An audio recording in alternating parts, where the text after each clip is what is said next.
May mainit na usapin ngayon sa loob ng Los Angeles Lakers. Ayon sa mga ulat mula sa The Athletic at ESPN insider Brian Windhorst, naghain daw si Rob Pelinka ng proposal para makuha si Kelly Oubre Jr. Kapalit na pinag-uusapan ay sina Dalton Knecht, na nasa kanyang ikalawang taon sa Lakers, at Gabe Vincent, isang veteranong guard na naging bahagi ng rotation noong nakaraang season. Kung matutuloy, ang trade na ito ay maaaring magbago sa istruktura ng kanilang lineup bago pa man magsimula ang bagong season. Kilalang athletic wing si Kelly Oubre Jr. na may kakayahang magbigay ng depensa at instant offense. Noong nakaraang season, nagtala siya ng 14.8 puntos, 4.5 rebounds, at 1.4 assists kada laro, may 35% shooting mula sa 3-point area. Ayon kay analyst Kevin O'Connor, Oubre could bring a reliable two-way presence for a roster built around Luka Doncic and LeBron James. Sa ilalim ni Coach JJ Redick, maaari siyang magamit bilang 3-and-D starter o pangunahing scorer ng bench unit, depende sa rotation. Ang kanyang haba at bilis ay maaaring makatulong sa perimeter defense ng Lakers, isang aspeto kung saan sila nagkulang noong nakaraang taon.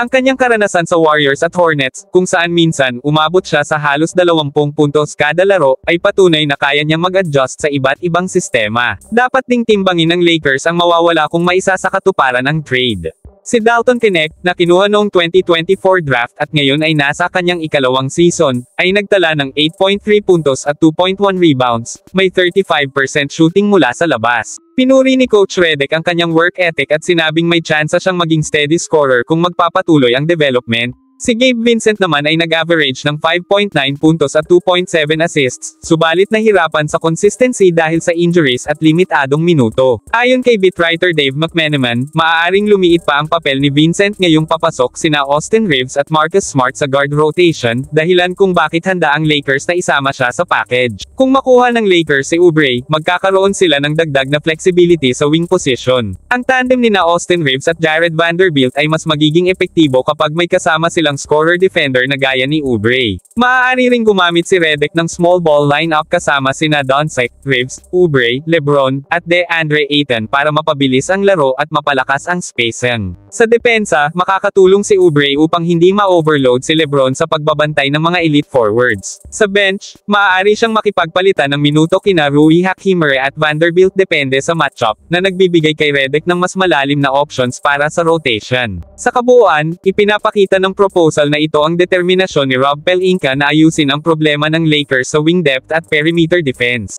Totoong may kapalit ito, isang batang forward na nasa ikalawang taon ng kanyang development at isang veteran guard na nagbibigay ng stability sa backcourt, ngunit maaaring sulit kung maibibigay ni Oubre ang inaasahang depensa at scoring sa tabi ni Doncic at LeBron. Ang malaking tanong ay kung mas pipiliin ng Lakers ang agarang tulong para sa isang playoff push o ang patuloy na paghubog kay Knecht bilang bahagi ng kanilang long-term plan. Sa ngayon, malinaw na handang magsugal ang front office upang masigurong muling makabalik ang koponan sa mas matibay na playoff contention. I-comment ang inyong thoughts sa baba at huwag kalimutang i-like at i-subscribe para sa mas marami pang Lakers updates.